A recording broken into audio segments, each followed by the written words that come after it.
से कम बाबा साहब भीमराव अंबेडकर जी का सम्मान से नाम तो ले लो। बाबा साहब जी की फोटो लगाकर इस प्रकार का अपमान आप ना तो संविधान का करें ना ही बाबा साहब का करें। ऐसा मैं आपसे हाथ जोड़ के विनम्र निवेदन करना चाहता हूँ। परम श्रद्धेय बाबा साहब भीमराव अंबेडकर जी का इस प्रकार से फोटो कोई उल्टी कर रहा है, कोई सीधी कर रहा है, कोई फोटो उल्टी हो रही है, कोई फोटो सीधी हो रही है, ये भी अच्छा नहीं है ना। आप कुछ फोटो देखें उल्टी फोटो लेकर खड़े हैं, आप फोटो कम से कम सीधी कर लें। ये सरकार चाहे दिल्ली को हो चाहे लखनऊ की हो जी, माननीय भीमराव अंबेडकर जी का अपमान कर रही है। नहीं, कहीं कोई अपमान नहीं कर पीडीए उसके भगवान, पीडीओ के भगवान थे। इस तरह से बाबा साहब का इस प्रकार से बाबा साहब की भारतीय जनता पार्टी एक जातिवादी पार्टी बन गई है। बाबा साहब के सिद्धांतों को मानने के लिए, बाबा साहब के संविधान को मानने के लिए ये आवश्यक है कि आप लोकतांत्रिक व्यवस्था के अंतर्गत लोकतंत्र में जो संविधान में लिखा है कि विधानसभा में चर्चा परिचर्चा के माध्यम से जनता की आवाज उठाएं। बाबा साहब श्री भीमराव अंबेडकर जी ने कहा था कि लोकतांत्रिक व्यवस्थाओं को मजबूत करने के लिए विधानसभा में परिचर्चा के माध्यम से जनता की आवाज को उठाया जाए। बाबा साहब श्री भीमराव अंबेडकर जी ने कहा था कि उनके नाम का, उनकी फोटो का उपयोग करके जनता के आवाज को, जनता के हितों को पीछे नहीं रखा जाए। बाबा साहब भीमराव अंबेडकर जी ने कहा था कि संविधान पवित्र है, संविधान में जो कुछ लिखा है वो बहुत अच्छा है। आने वाले समय में बाबा साहब ने कहा था कि संविधान गलत नहीं होगा, लोग जो उसको पालन करना चाहते हैं गलती उनमें होगी। और जो उन्होंने कहा था, मुझे लगता है कि आज आप बाबा साहब भीमराव अंबेडकर जी ने जो बात कहा था कि संविधान गलत नहीं है, उसको चलाने वाले लोग कैसे होंगे, आज आप उसको प्रदर्शित कर रहे हैं। ये बहुत महत्वपूर्ण बात है, ये बहुत महत्वपूर्ण बात है कि आज जनता के हित के लिए, जनता की आवाज उठाने के लिए, जनता की समस्याओं के लिए प्रदेश सरकार जो कुछ कर रही है, उसमें यदि आपको किसी भी प्रकार की कोई कमी लगती है, उन बातों को उठाने के लिए आप अपनी सीटों पर जाएं और अपनी सीट पर बैठकर उन बातों को कहें जो प्रदेश की जनता के हित में है।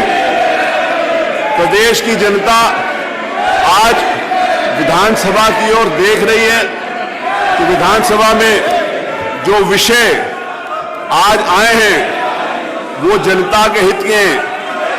किसानों से संबंधित भूमि, किसानों से संबंधित जो खाद है उसका विषय आज आपको उठाना चाहिए। किसानों से संबंधित जो विषय बिजली और पानी का, वो विषय आपको उठाना चाहिए। नौजवानों से संबंधित जो विषय वो आपको उठाना चाहिए। प्रदेश के विकास से संबंधित जो विषय वो आपको उठाना चाहिए। बाबा साहब भीमराव अंबेडकर जी के फोटो को इस प्रकार से लहराकर मैं आपसे निवेदन करना चाहता हूं कि ना तो उस आप फोटो का अनादर करें और ना ही बाबा साहब भीमराव अंबेडकर की नीतियों का, उनके विचारों का जो प्रदेश और देश की जनता के कल्याण के लिए था, उनका आप अनादर करें। मैं आपसे ऐसा चाहता हूं। माननीय संसदीय कार्य मंत्री जी। माननीय अध्यक्ष जी, इन लोगों के पास हल्ला गुल्ला करने के अलावा और कोई काम नहीं है। मान्यवर, बाबा साहब अम्बेडकर का सम्मान जितना भारतीय जनता पार्टी की एनडीए की सरकार ने किया उतना किसी ने भी नहीं किया। मान्यवर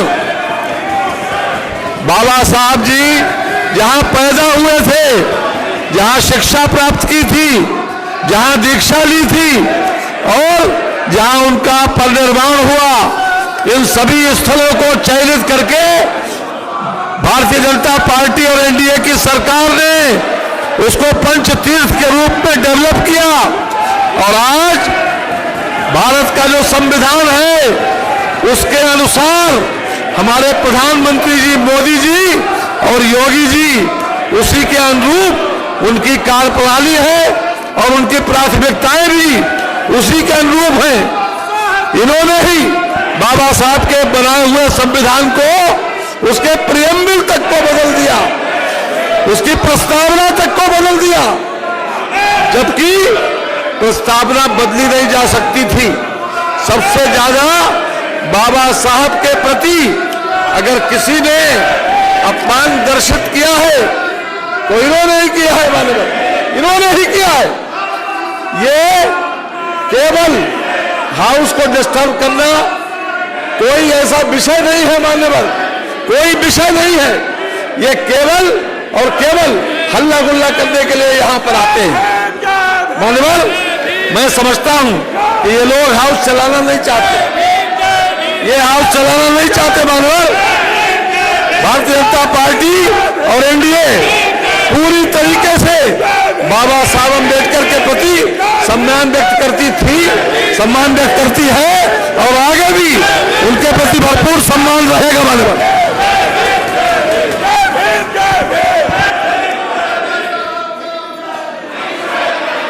कम से कम बाबा साहब भीमराव अंबेडकर जी का सम्मान से नाम तो ले लो। आप ये भी नहीं करना चाहते।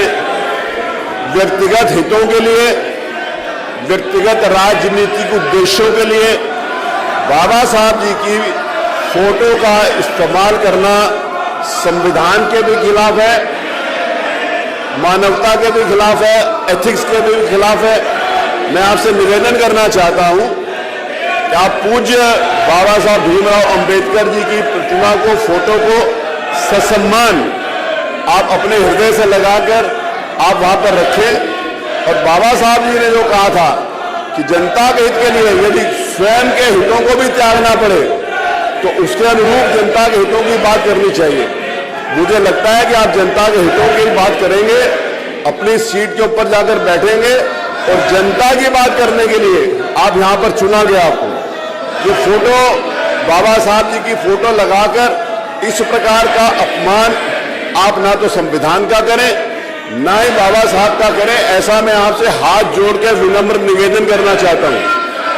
आप प्लीज परम श्रद्धेय बाबा साहब भीमराव अंबेडकर जी का इस प्रकार से फोटो कोई उल्टी कर रहा है, कोई सीधी कर रहा है, कोई फोटो उल्टी हो रही है, कोई फोटो सीधी हो रही है, ये भी अच्छा नहीं है ना। आप कुछ फोटो देखिए उल्टी फोटो लेकर खड़े हैं, आप फोटो कम से कम सीधी कर लें। आप ये इतना तो कर सकते हैं, पीछे वहां पर एक फोटो उल्टी करके खड़े हैं। अब आपने सीधी कर ली, अच्छी बात है। ये देखिए, ये सामने खड़े हुए हैं, ये फोटो उल्टी दिखा रहे हैं। आप मुझे दिखा रहे हैं कि उधर दिखा रहे हैं, मेरे को समझ में नहीं आ रही। वो तो कह रहा आप फोटो, आप वीरेंद्र जी आप फोटो उल्टी दिखा रहे हैं। आप बाबा साहब की फोटो सीधी तो कर लीजिए, अब उनका सम्मान क्या करेंगे? अब फोटो भी अगर सीधी तरीके से नहीं रख सकते तो आप सम्मान करने की बात करते हैं, आप उनकी फोटो लेकर चलने की बात करते हैं। मेरा आपसे निवेदन है कि आप जनता के हित के लिए जो बाबा साहब ने कहा था कि संविधान में विधानसभाएं चर्चा परिचर्चा के माध्यम से जनता के हितों की बात करेंगे, जनता के कल्याण की बात करेंगे, सरकार जन कल्याणकारी योजनाएं लेकर आएगी। विपक्ष को यदि उसमें कोई सुझाव देना है, कुछ भी आलोचना करनी है तो वो करेंगे। मेरा आपसे फिर निवेदन है कि आज आप ही ने जो नोटिसेस दिए बहुत महत्वपूर्ण है। मैंने आपके द्वारा दी गई नोटिसेस को स्वीकार कर लिया है यहाँ पर सुनने के लिए। किसानों से संबंधित नोटिस है, किसानों के खाद से संबंधित नोटिस है, वो मैंने स्वीकार करा है।